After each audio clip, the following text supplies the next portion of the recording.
All right, can everybody hear me all right? My name is John Erickson. I am owner, as well as my wife, Snejana, who's behind the bar, happily serving you guys beers here at Angry Inch Brewing. We're coming up on our 3-year anniversary here. We are super excited to be able to host this today and host this wonderful gentleman. One of the great things that I love about Beto is that we have very similar core values. Embracing and respecting each other's individuality, each other's differences instead of fearing the differences, being kind to one another, and just putting our best selves forward. So, without much ado, I know you guys don't want to hear me talk. Let's give a warm welcome to Beto O'Rourke.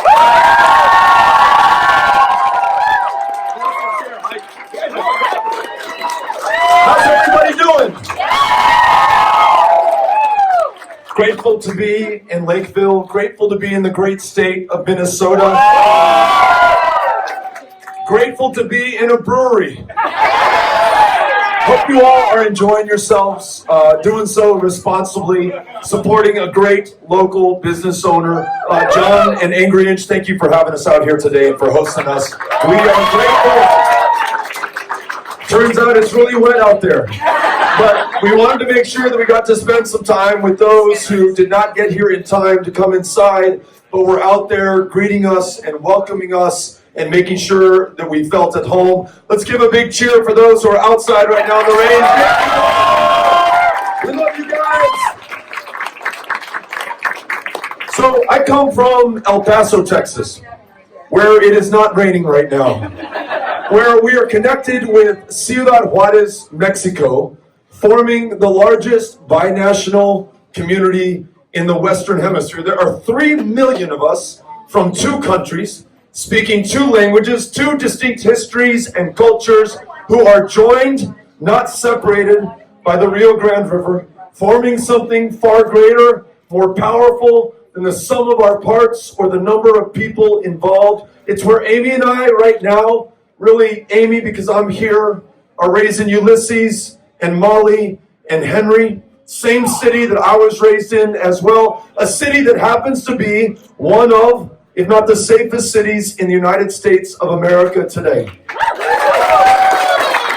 And we are safe, not despite the fact that a quarter of those with whom we live were born in another country, but because they chose us, left their home communities, their language, their families, their country, to start anew as strangers in a strange land, to do well for themselves and for their kids, just like you or I would do well for ourselves and our kids, but also because they were called to us. They wanted to contribute to our shared success and greatness, and they have. We don't need 2,000 miles of wall, 30 feet high at a cost of $30 million right now. What we need to do is get back to living to our potential and fulfilling our promise. Unlike almost every other nation on the face of the planet, we define ourselves not by a race or an ethnicity or common genealogy, but this idea, 243 years and counting, that we are all created equal to equal opportunity, and that the people of the planet who have found a home here in the United States, whether you can trace your lineage back 10,000 years to those who first settled this community, or hundreds of years back to those who were kidnapped in West Africa, brought here in the holds of slave ships, and literally built the wealth of the United States of America on their backs with no prospect of sharing in the success that they have created. Whether you are like the Irish, the O'Rourkes, fleeing famine in the 19th century that claimed more than 1 million lives on that island, found a home here, the one place that would take us in, or those families who are arriving right now as we enjoy our comfort and our freedom, having traveled 2,000 miles, the length of Mexico from Honduras and Guatemala and El Salvador, some of the deadliest places on the planet today, so much of those 2,000 miles on foot, some of it atop, but not inside a train known as the Beast or La Bestia, showing up here with not a dime to their name, leaving some of the deadliest places you can find on planet Earth today. And the way that we have chosen to meet those people, including kids, is to put them in cages, to deport their parents back from the very country they fled in the first place. And tonight, so many of those families still separated. That child, God literally only knows where. That mom with no hope or prospect of being able to see her again. And even in those instances where they do, they have already lost something they may never be able to get back. In El Paso, Texas, there is an extraordinary Catholic charity called Annunciation House that has facilitated some of these reunions. And we've been lucky enough to be there for them. And those kids, 8 years old, reunited with that mom that they have not seen in months. There's no smile on that little girl's face. There's no tears of joy rolling down her cheeks. There's no impatience to tell her mom what she has experienced. There is nothing, an absolute vacant expression on that kid's face. An inability to connect again with the one person with whom she associates the greatest pain and suffering that a human being can endure. I don't know how long it will take, if ever, for that kid to open up again and make that connection. And that is what we are doing. Take no comfort that Donald Trump ordered this or that he's a member of the Republican Party. For as long as we are a democracy, where the people are the government and the government is the people, then it's on every single one of us to get this right. And that's what I want to do today, to make sure that we get this right.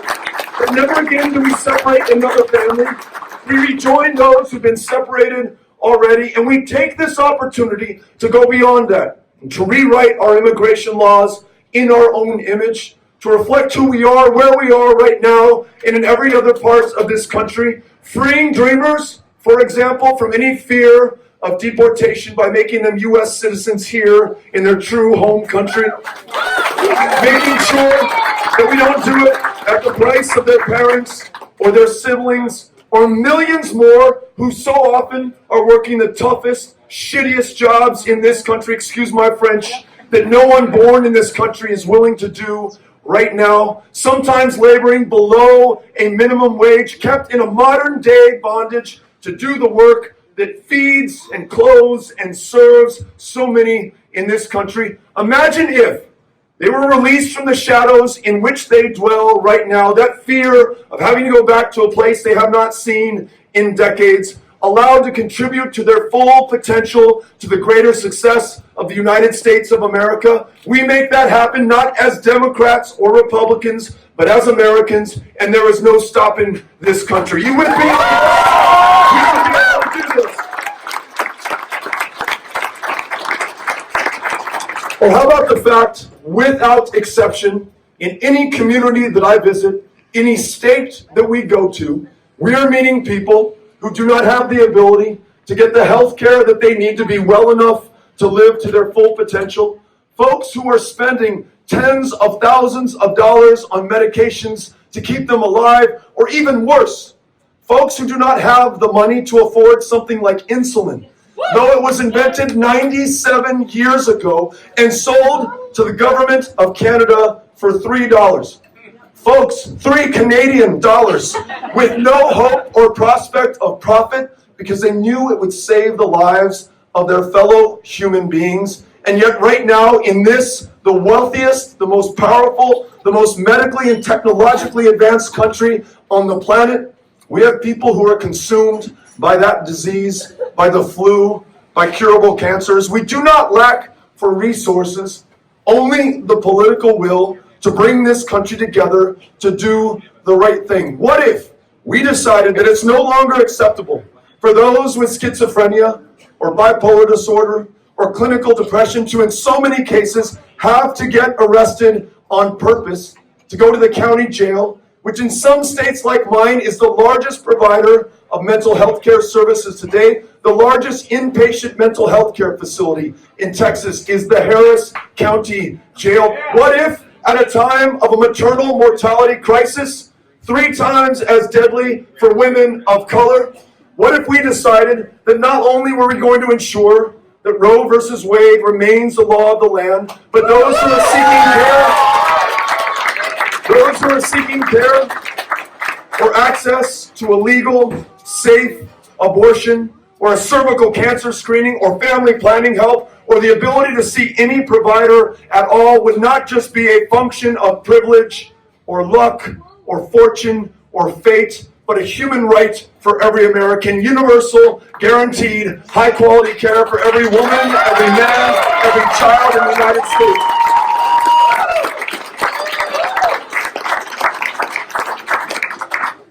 And if we decide that we are going to open up this roaring economy to the rest of America, not just the 1%, not just corporations sitting on record piles of cash, but for our fellow Americans who today are working their second or third job of the day just to be able to make ends meet, our fellow Americans who cannot afford to take time off to take care of their kids or their folks or themselves, our fellow Americans, women who are earning 80 cents on the dollar for what men make, African American women earning 61 cents on the dollar for what men make, Latinas in this country 53 cents on the dollar for what men make. What if a living wage, the floor set at $15 an hour, was complemented by paid time off, ending discrimination in the workplace, and ratifying the Equal Rights Amendment so no woman is treated different than any man in this country?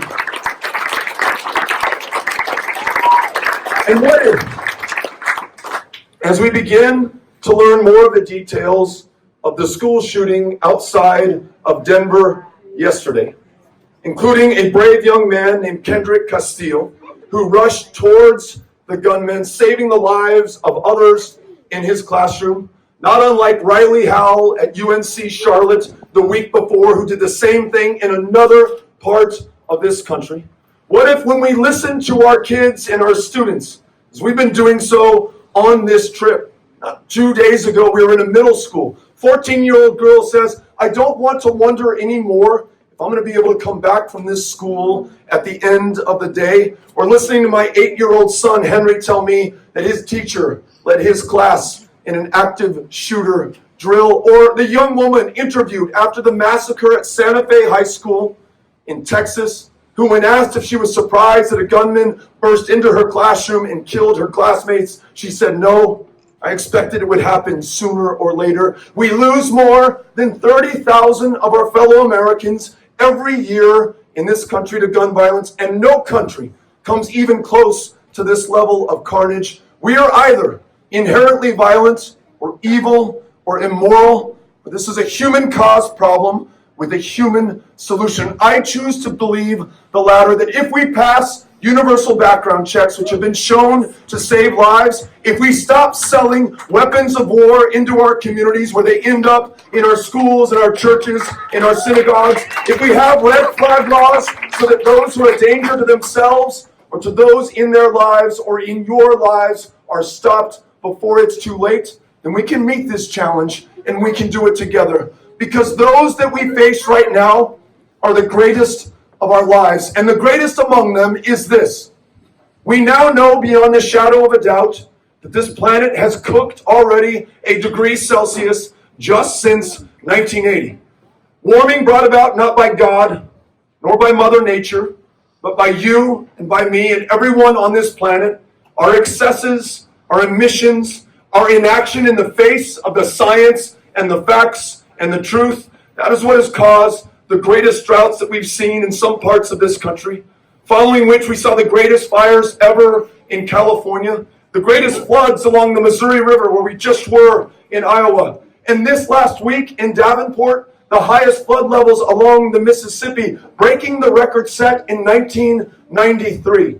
In my home state of Texas, Houston saw 58 inches of rain fall from the sky, which is the landfall record for a single storm for as long as we've been keeping records in North America. These droughts, these fires, these floods, these storms will get exponentially worse going forward for your kids and grandkids and every generation that follows unless we take bold, decisive action now. Free ourselves from a dependence on fossil fuels, invest in the next generation of renewable energy technologies, including the ability to store what we generate when the wind is no longer blowing and the sun is no longer shining. Allow farmers to make a profit, planting cover crops to pull more of that carbon out of the air. And then this country, retake our rightful role as the indispensable nation, convene the other powers of the planet, not just to rejoin Paris, because that was never going to be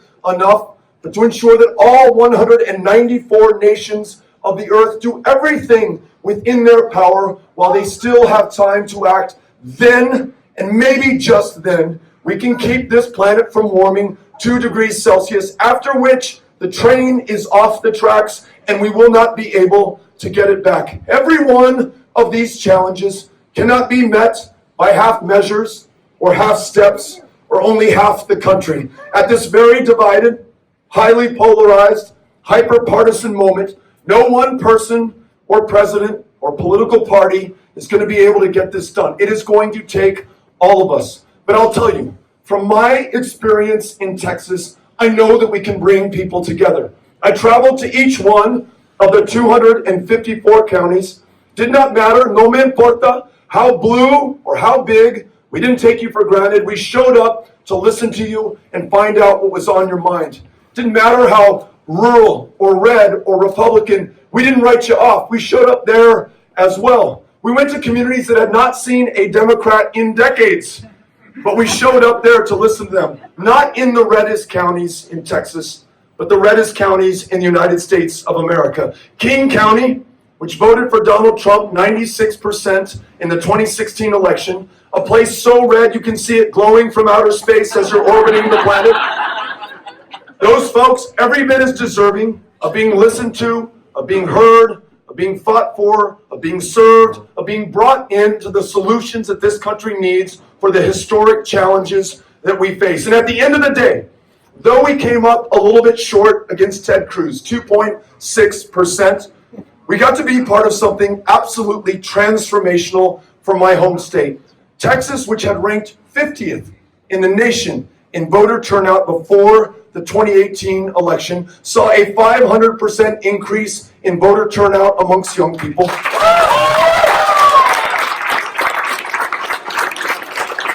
We helped 2 Democrats defeat 2 sitting Republicans in the House of Representatives, helping to flip control of our United States legislature, change the composition of our state legislature, and 17 African American women elected to judicial positions in Harris County, changing the face of criminal justice in the most diverse county in the United States of America.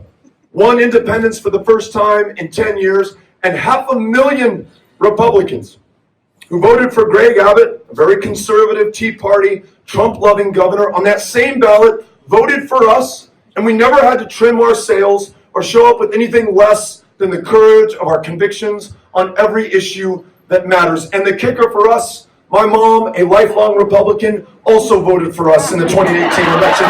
So we know that we can bring people together. And that's what we need at this moment that will define us forever. When the people of the future, my oldest, Ulysses, who's 12 now, who will not even be my age, 46 years old in the year 2050, when he's looking back on us at this moment in Lakeville in 2019, I want him to be proud of the fact that we put our differences aside, that we said we do not care to whom you pray, or if you pray at all, who it is that you love, the color of your skin, how many generations you count yourself an American, or whether you just got here this morning. All that matters at this moment is that we're Americans first. We will meet these challenges with our creativity, with our courage, with an unstoppable determination to do the job at hand. That's what has brought me here today, to be with you, and I'm looking forward to listening to you, learning from you, and then working with you together to make sure that we defeat Donald Trump in 2020. And that we bring this country together in 2021. Thank you all for having us out. Cynthia Connell has a microphone. If you get her attention, she'll bring the mic to you, and we'll start a conversation. Thanks. Hi, so I'm a former staff for Dean Phillips, who was sponsored like you by the ECU. Was just wondering if you plan to have the same intentions of rejecting all PAC money in your presidential fundraising. Really grateful for the question. So for the last 5 years, I've not accepted any political action committee money, no PAC checks, no corporate help, no special interest contributions. In this campaign, we continue that pledge of no PAC money. All of our contributions come from human beings, natural born, not corporations. Despite Citizens United, I don't believe corporations are people or money is speech, and that corporations should be able to spend unlimited amounts of money. And we are walking the talk in this campaign. We're also not taking money from lobbyists, and we've signed the fossil fuel pledge not to take any money from fossil fuel executives. We want to stay focused on the job at hand, and I'm confident we'll be able to raise the resources necessary to campaign effectively. Thanks for asking. All right, straight down the middle. Gotcha. Hi. So my sister, she's a public school teacher in Dallas, actually, and I work for the federal government. And she has health insurance. She pays close to $700 a month for health insurance for her and her kids. And I pay $60 every paycheck, so $120 a month. She has a $5,000 bill due to her delivery at a hospital. My insurance provides me all cover prenatal and my health insurance when I do get to the hospital, so I will not have to pay one thing to deliver my baby in September. So my question is, how do we close that discrepancy for people for health insurance? How do we allow them to actually have affordable health insurance? And how does one that's a full-time public school teacher and a full-time federal employee have the same health insurance? Great question. So when I talk about universal care, I always include the word guaranteed, because some people equate insurance with health care, and they're two separate things. And we learned that tragically in Texas. In fact, we learned it time and again, but there was a school teacher in Weatherford, Texas in 2017 who had the flu, had insurance, but did not have $119 in her checking account, which was the copay for flu medication, and died of the flu. And that's in a state where nearly half of school teachers are working a second or a third job because we already don't pay them enough, where there's been no increase in retirement pay. There hasn't been a cost of living adjustment in 13 years. I was just in Iowa earlier today. That state stopped teachers from organizing in 2017 for their rights, for pay, for healthcare benefits. And maybe there are some of those Iowa teachers here in Minnesota right now teaching, though the investment was made in Iowa, the benefit is being returned to this state because you value people, you allow them to organize, and you provide them the care that you need. So in order to ensure that no state can exempt itself of treating our fellow Americans with the dignity and respect that they are owed, trying to get the full potential and capacity out of them in their careers, we propose universal guaranteed high quality care that says that if you're one of the tens of millions of Americans who have no coverage or care today, you're enrolled in Medicare. If you're one of those millions of Americans who has insufficient care today, you can't afford the premium or bridge the deductible or manage the copay, you too can elect to enroll in Medicare.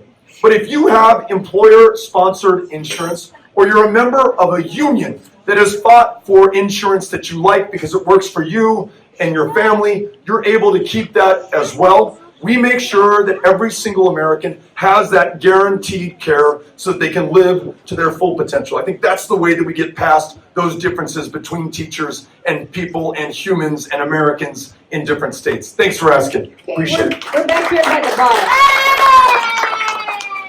This is not policy specific, but what advice do you give to people that want to get involved and have all this rage about things that are going on in this country? Because you're so inspirational and you're out here saying all these great things, but then you leave and we have to watch the day-to-day stuff that's happening in this country. 2020 campaign is coming. We need a great, strong candidate. What advice do you give to us to get out there and use our right voice and our angry voice? Yeah, it's great. Do you mind if I take this chair? I want to be able to see you and see others that I haven't been able to make eye contact with. Listen, when I first ran for city council in 2005 in El Paso, I had no idea what I was doing. And we just knocked on doors and met people and had a conversation. I remember first door I knocked on, we were in the Wrestler Canyon neighborhood.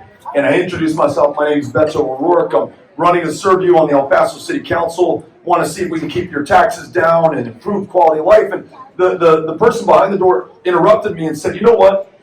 Wrestler Canyon, this beautiful arroyo down below our homes, is about to be developed. And we're going to lose this part of the Chihuahuan desert wilderness forever. The wildlife that is in there. I want you to save Wrestler Canyon. Cool. Second door I knock on, introduce myself, give my same pitch. They tell me about Wrestler Canyon. Third door, they open it up and I say, my name's Beto O'Rourke and I'm here to save Wrestler Canyon. Running for local office, listening to those that I wanted to serve, learning from them about what was most important to them, and then reflecting it back, not just in how I campaigned, but how we were able to deliver once in office, saving Wrestler Canyon so that it didn't get developed. I can't tell you how fulfilled I felt, like I had found my purpose serving people, and my anxiety or frustration or concern about the direction the city was headed was met by my willingness to serve, and to serve with other extraordinary El Pasoans. Same when we were running for Congress, same in this extraordinary race that I got to be a part of in the U.S. Senate. So I hope that you are considering putting yourself out there for public service. School board, county commissioners, city council. Hell, there's only 21 of us in this race, so there's room for more. We would love to have you. But I think that's the way to channel it. Let's put this into something. I mean, the stakes right now are so high. The challenge is so great. Such little time left on the clock, especially for climate. We don't have time to do anything else but to get after it and get it done. So thank you for asking. Appreciate it. Hi Beto, my name's Austin Berger. I used to work with Students Demand Action. We work with Moms Demand Action. I want to start off by saying that I'm running for city council in my small town because of your campaign. You inspired me. Thank you. That's awesome. My question for you is, so being with Moms Demand Action and Students Demand Action, I'm obviously concerned about gun violence. When I walk into school, the first thing I do is look for escape routes, and I know you didn't do that when you were my age. So I'm wondering, as the bully pulpit, when you have it as president, I think you will be my next president, but how will you tackle gun violence prevention in your term? Thank you. Austin, thanks for running and for putting yourself out there and dedicating some part of your life to public service. And thanks for raising this issue. You know, I was mentioning those young men who ran not away but towards the gunfire, saved the lives of others in their classrooms and in their schools. And I wonder if they had contemplated that already. If on their way to school or sitting in that classroom, they thought, well, if a gunman comes in, what am I going to do? And if they'd already thought that they were already arrived, that we become complacent because it becomes so commonplace, so numbingly familiar, that we just accept this as the price of living in the United States of America. And we absolutely do not have to do that. But we do have to ask ourselves how we got to this point. It is not by accident. When the Centers of Disease Control, which studied the impact of tobacco and smoking and lung cancer and death and helped to ensure that we drove down the rate of tobacco use in this country, is prevented from studying gun violence because we are somehow scared of what we will learn. When this country fails to pass or to sign into law universal background checks, though you and Moms Who Demand Action have taught me that the states that have adopted them have seen a 50% reduction in gun violence. When we allow weapons that were designed and engineered and sold to the United States military because they're really good at killing people very effectively and very efficiently in very great numbers to continue to be sold into our communities, we are all complicit in what is happening. But I have found in my reading of American history that every great moment and every great movement and every great change in so many instances was purchased by the sacrifice and service of young people. I think about those who stormed the beaches in Normandy and knew full well that they may never come back to the United States. And so many did not, paid the ultimate price for this country. Those freedom riders in the Deep South on those Greyhound buses, knowing that having the audacity of using the bathroom or water fountain of their choice would end them up in the Mississippi State Penitentiary, which it did. Those who crossed the Edmund Pettus Bridge with John Lewis, those who lost their lives in the civil rights struggle, so often young people. The high school students leading the marches for our lives, trying to shock the conscience of this country and saying, hey, wake up! This is happening and it is not right and it shouldn't continue to happen. though this has been a long, painful, frustratingly slow process, I have some hope because of you and because of other young people who are forcing the conversation, who form the political will, and who will make this happen ultimately. And as president, to answer your question, I'm going to follow your lead and do everything I can to sign these acts into law to save the lives in our lives. Thank you. Really appreciate it. I don't know what your position is on student loan debt. There's too much of it. $1.5 trillion in outstanding student loan debt. The average graduate today will have about $40,000 on their back. The average default rate right now is 10%. So 10% of all of those who have outstanding student loan are defaulting. They're being crushed under the weight of it. And yet, I just left Iowa and I mentioned there's a teacher shortage in that state. We were just in South Carolina, where 1/4 of all first-year public school teachers drop out of the profession, where 50% of them by the 5th year drop out of the profession, not because they don't want to teach, not because they don't want to follow that calling, because they literally cannot afford to do it. They're being paid so little, and then they're having to pay back loans that are so great. They paid for the privilege of teaching our kids and can no longer maintain under that pressure. What if we decided that we would expand significantly the public service debt forgiveness program? If you're willing to teach school, work in the VA, provide medical care in an underserved community, let's clear that debt so that you can get after taking care of our fellow Americans. And then let's stop digging the hole. Let's make community college free for every single American without question. Let's ensure that four-year education is debt-free for our fellow Americans, because at the end of the day, what they are trying to do is improve themselves so they can improve life for all of us. If we prevent them from doing that based on cost, then we are losing out, penny wise and pound foolish. And lastly, I think this is important to say. For some, college makes sense. For others, it does not. If we strengthen and lift up the power of unions and ensure that more people can enter an apprenticeship and learn a skill or a trade that will allow them to command a living wage for the rest of their life, this country, our economy, the middle class is going to be so much stronger going forward than it is right now. So, thank you for those questions. In 2020, Democrats are probably going to keep the House and Republicans are probably going to keep the Senate. And if that happens, then Mitch McConnell will probably be majority leader. How do you plan on passing any major legislation if you have to deal with a potentially obstructionist Congress or Senate? It's a really good question. I have a little bit of experience, 6 years in the minority in the House. Everything that I got to be a part of that was in any way successful, I had to find some common ground with Republicans. So we learned that veterans coming back from combat, from war, from service, with an other than honorable discharge. And this is a classification of discharge that some service members were really effectively pushed into. They no longer satisfied the needs of the Department of Defense. They were not useful, and they were pushed out of service with this classification. What that meant for them is that they were no longer allowed to go to the VA, be able to get higher education through the post-9/11 GI Bill benefit. They were SOL, and they were killing themselves at twice the rate of the general veterans population, who were already losing 20 veterans a day. So we wrote this bill, wonderful bill called Honor Our Commitment Act, that would allow them to, at a minimum, get mental health care at the VA to treat their PTSD or TBI or military sexual trauma. But that bill was going nowhere unless we could find Republican colleagues and partners with whom we could get it passed. It involved some compromise, which I understand is a 4-letter word right now, but so necessary for this democracy to work.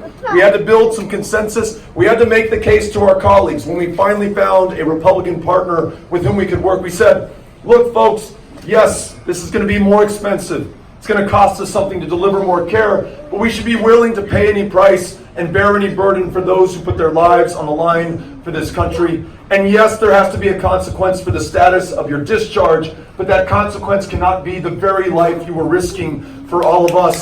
and we got that passed 435 to 0 in the House. We got a version of it passed in the Senate.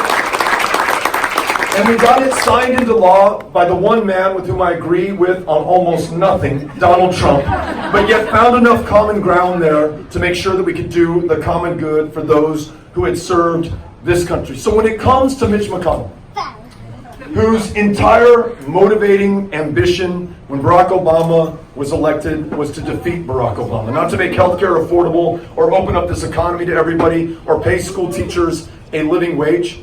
Mitch McConnell, who effectively stripped Barack Obama of the last year of his presidency and his ability to nominate a Supreme Court justice, though the Constitution is pretty darn clear on what a president should be able to do up to his last day in office.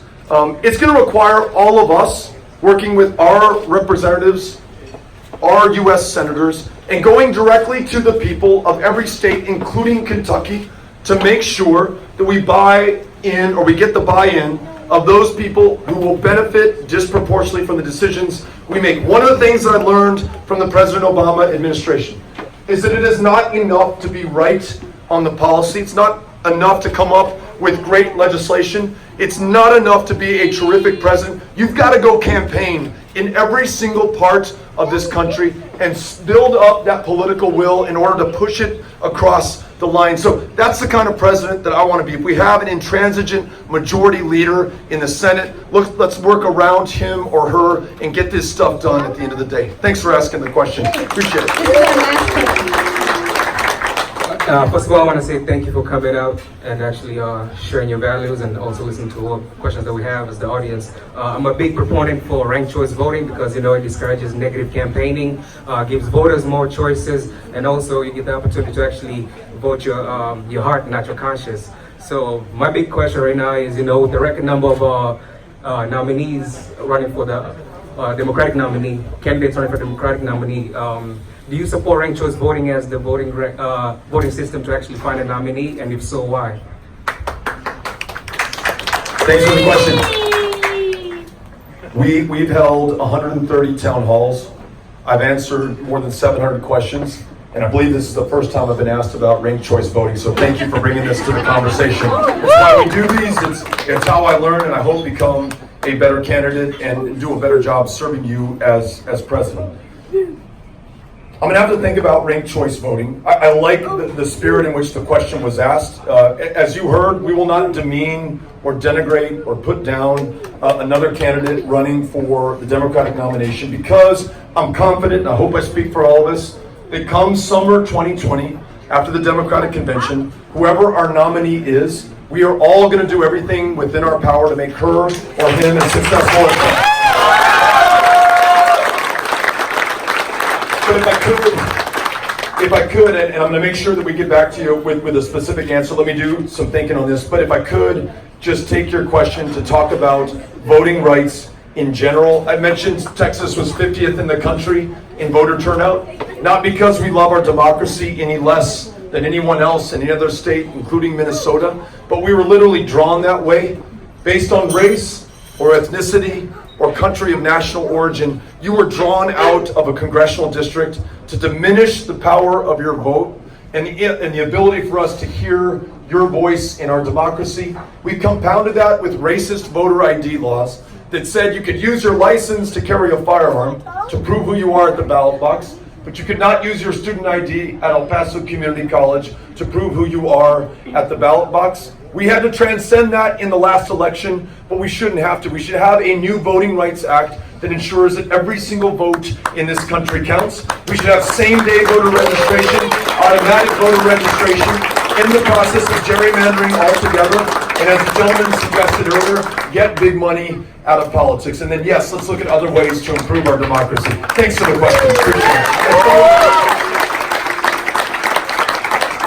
Quiero dar las gracias para la oportunidad de estar aquí con ustedes. It was a huge honor to be with you here right now. Our first campaign event in the great state of Minnesota. Very, very grateful to Angry Inch, to John, to the great team here, and we will see you again soon. Gracias y nos vemos. Bye-bye.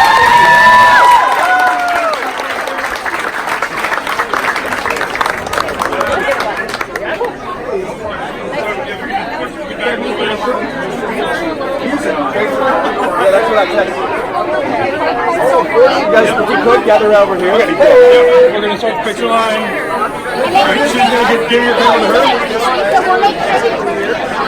Yep. I might ask Chuck to take a picture. Yep, no problem. That looks great, and then we're gonna exit. Okay, thank you so much. Alright, so picture line is come over here. I'm just gonna walk go out this way. Here we go.